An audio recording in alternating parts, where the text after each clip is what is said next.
Ito ang paghahanda na kailangan nyo kung mag-uling kayo. Tubig naka-prepare na.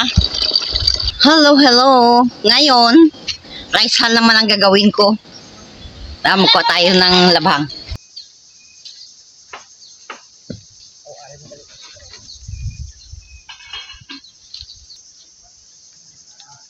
Yan.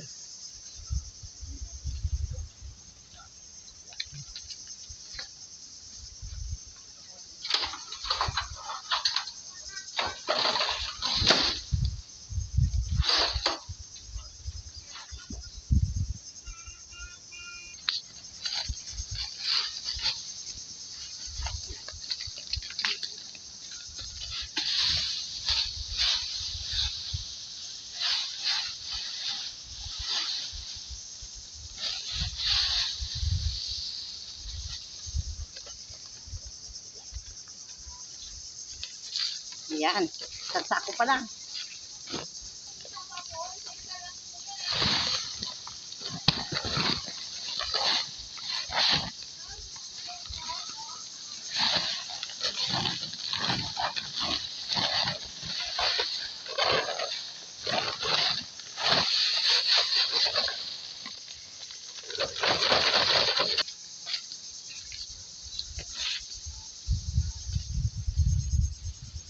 Tapos mo na.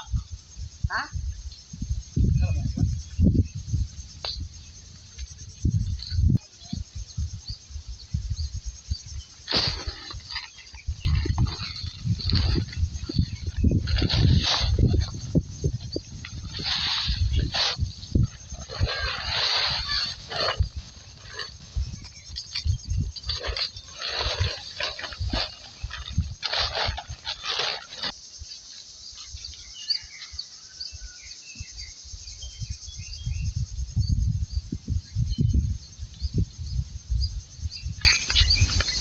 Ito binabantayan.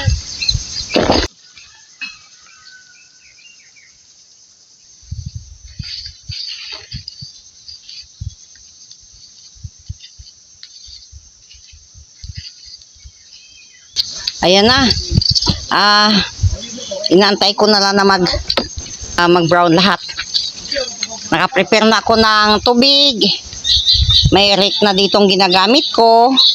Ayan. Inaantay na lang yan na mag-brown bago tanggalin. Yan. Para hindi siya maging abo, itim lang. Ang aking prepare, isang planggana, 2 balde, at saka isang malaking planggana doon sa dulo. Yan ang prepare ko na tubig para pangpawala ng apoy. Para hindi siya maging abo. Ayan, may mga part kayong bukas ang uling para makasingaw. Magdagdag muna ako ng isang sako pa na labhang. Bali, 3 na pang-4. O, kailangan ko na sarahan yung kanyang singawan. O, ayan na. Paliit na paliit. Ang kanyang sarado.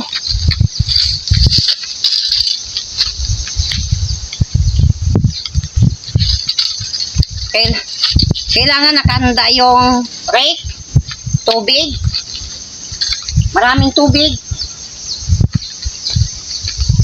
saka bantayan yung hindi mag-itim ang kanyang uling. Ano, kahoy? Bao. Bao? Bao, tinagaan namin. Bao. Vlogger, no?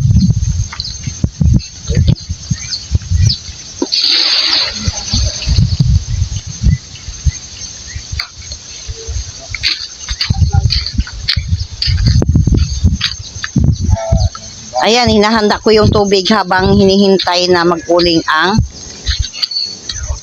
ipa. Ayan na, pinaliit ko na yung kanyang singawan. Kasi buo pa yung mga bao.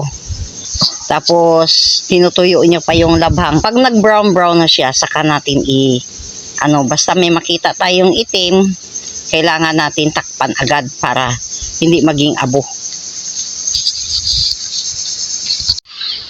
O yan. Ano na po, malapit na maluto yung uling. Kailangan lagi siyang i-mix. Lalo na kung nagaliyab siya. Para mabilis siya maluto. Hindi kailangan maging abo, kundi ganyan lang po kulay. Pag lahat ganito ng kulay, pwede na siyang mag-itim sa pamagitan ng init nila.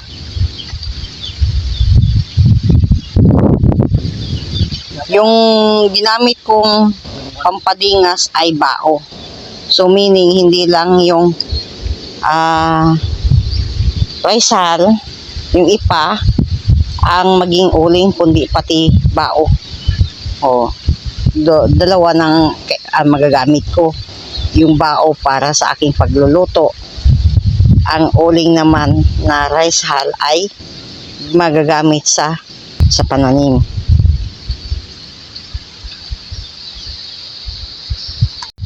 Napansin nyo ba yung uling? Yan o, bao.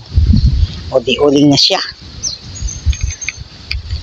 Tapos yung ipa ko, konting in-in na lang yan. Ito na po yung rice hull ko. At saka yung mga uling na nakuha. Yan o sa tabi. Ayan.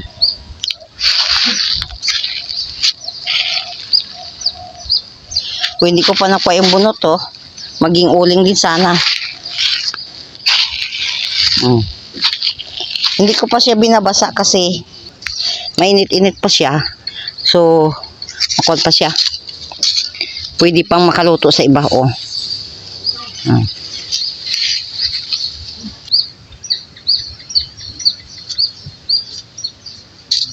Ayan siya. Basain natin ang tubig para sure na walang baga.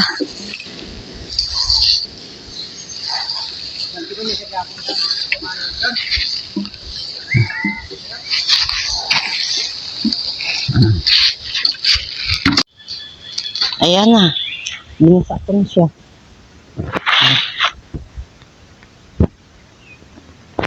Binasa na po yung ito naman napulot mga uling. Ayan. Hawakan ng kamay para sure na walang baga. Hindi na mainit pag nilagay sa sako. Tingnan mo tuyo pa sa ilalim niya Kailangan mo halo-haluin. Ayan po ang nauling sa bao na isang sako. Ayan karami. Nabuwasan ko na nga yung ginamit ko kagabi. Tapos yung uling naman na rice hull ang nagamit ko, ang nagawa ko sa 4 na sako, 2 sako, ayan po, 2 sako, uling na siya. 2 sako at kulang kalahati. Ayan po yung mga nadaanan niya Walang nagastos kami masyado. So malinis.